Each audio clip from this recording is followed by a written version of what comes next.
Thank you. Now it's official. A few brief remarks. Our next, and barring unforeseen circumstances, our final lecture of spring 2008 will take place this coming Monday, June 9th at 7:30 p.m. when Dr. Razmik Panosyan will give a lecture entitled Change Without Transition, Politics in Post-Soviet Armenia. This event will be co-sponsored by the Armenian Relief Society Summer Youth Program and NAASR.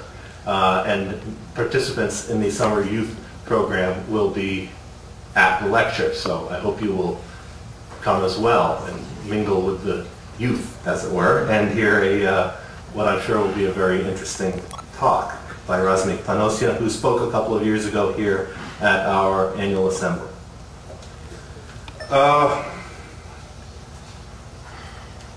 I know we're behind schedule, but a couple of other things. It's been a almost unprecedentedly busy half year for NAASR in the area of programs and lectures. From the January 25th commemoration of the first anniversary of the assassination of Hrant Dink, held at the Western Diocese of the Armenian Church in Burbank, down to tonight and next Monday's talk by Bloxham and Panosyan, we've held 16 lectures in 8 cities and 5 states. The lectures have covered the Armenian Genocide, Armenian merchant networks, ancient Armenian kings, Armenian art and architecture, Armenian studies in Jerusalem, and so on.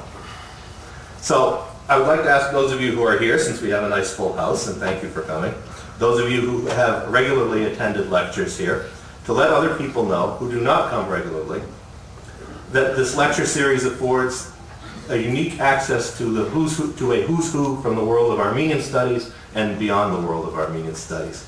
There are many fine Armenian institutions in this area and in other areas of the country, but no other institution offers the scope of public programs that NAASR does.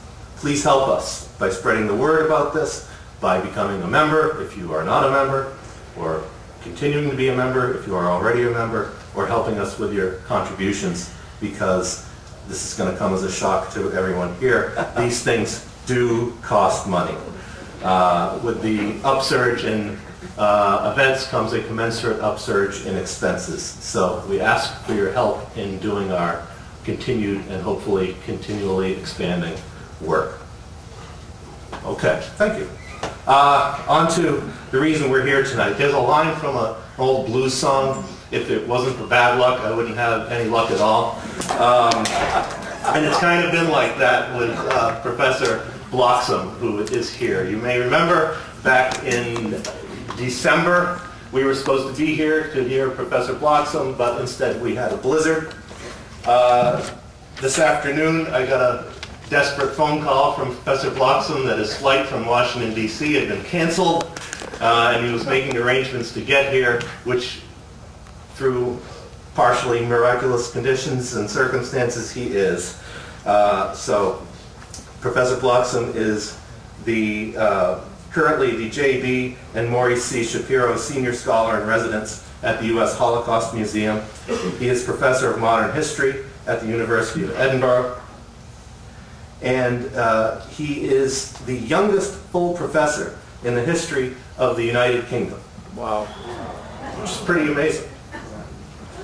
He's the winner of numerous prizes and honors for his work, including most recently, last year, the Raphael Lemkin Award for Genocide Scholarship for his outstanding book, The Great Game of Genocide, Imperialism, Nationalism, and the Destruction of the Ottoman Armenians. And yes, of course, it's for sale in the bookstore. He is also the author of Genocide on Trial, War Crimes, Trials, and the Formation of Holocaust History and Memory, The Holocaust, Critical Historical Approaches, and the forthcoming Genocide, the World Wars, and the Unweaving of Europe. He is the author of many articles and is on the editorial board of 4 very prestigious genocide studies journals. And I have kept you waiting long enough, and Professor Bloxham, so please welcome Professor Donald Bloxham.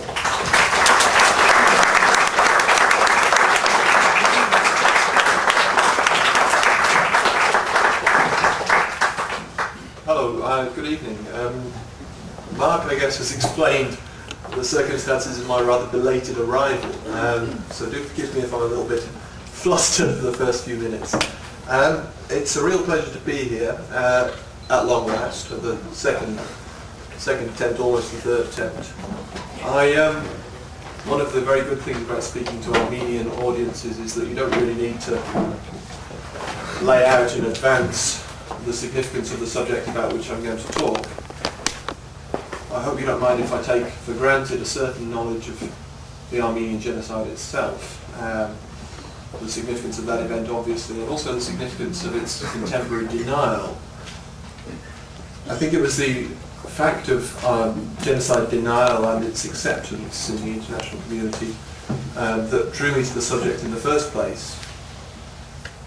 And as I investigated denial, and particularly Western accommodation of the agenda of the Turkish state in denying the Armenian genocide, I think I became interested in not only how those dynamics work, the dynamics of denial, but how the dynamics of interaction between Turkey and the West actually had very considerable similarities with the interaction between the Ottoman Empire and the West in the generations leading up to the genocide itself.